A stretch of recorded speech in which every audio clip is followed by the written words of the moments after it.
Hello all, అందరు ఎలా ఉన్నారు? బాగున్నారా? నేనైతే సూపర్గా ఉన్నాను. Back to Hyderabad. అత్తయ్య వాళ్ళ ఇంటి నుంచి అయితే స్టార్ట్ అయిపోయాను. ట్రైన్ అయితే వచ్చేసింది.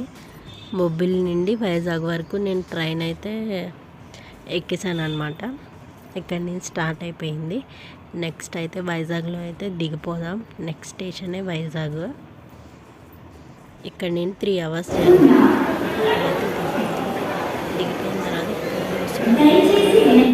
మనం ఒక 5 minutes కూర్చుంటే నెక్స్ట్ ట్రైన్కి అయితే అనౌన్స్మెంట్ అక్కడే చేస్తాడు కాబట్టి మనం అక్కడే వెయిట్ చేద్దాం. 8:30కి అలా అనౌన్స్మెంట్ చేశాడు. మన ట్రైన్ అయితే వచ్చేస్తుంది.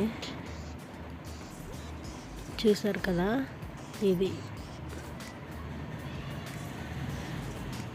ఇదే మనం ఎక్కాల్సిన ట్రైను. ఫస్ట్ అయితే ఎక్కేద్దాం. ఇక్కడ పరిగెత్తేస్తున్నాను కదా, నా భోగి అయితే వెళ్ళిపోతుంది అన్నమాట ముందుకి. ఫస్ట్ అయితే ఎక్కేద్దాం. లగేజ్ ఉంది కదా, తొందరగా ఎక్కేస్తున్నాను నేను. మళ్ళీ క్రౌడ్ ఉంటే ఇబ్బంది కదా, లగేజ్ పట్టుకొని ఎక్కడం. క్రౌడ్లో ముందుకి లాక్కెళ్ళడం లగేజ్ కష్టం, అందుకే ముందు ఎక్కేసాను అనమాట. ఓకేనా, ఇంకెవరు లేరు, చూసారు కదా. ఇదైతే ఏసీ, లేదంటే కష్టం కదా. ఇదే మన సీటు. ఓకేనా, ఇక్కడ కింద అయితే ఫస్ట్ లగేజ్ పెట్టేద్దాం. దీన్ని మొయ్యలేకపోతున్నాను. ఓకేనా,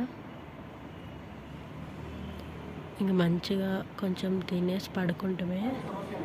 మార్నింగ్ హైదరాబాద్లో అయితే దిగిపోయాను. ఇదిగో మా హస్బెండ్ అయితే వచ్చారు. ఈ లగేజ్ మోయడానికి చేయి అయితే మండుతున్నట్టుంది దీనికి.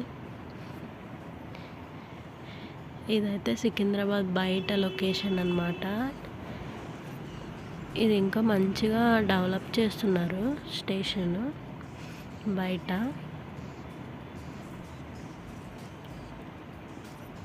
ఇదైతే ఎగ్జిట్ వైపు అన్నమాట. 10th ప్లాట్ఫామ్ వైపు వే అన్నమాట అది. ఓకేనా.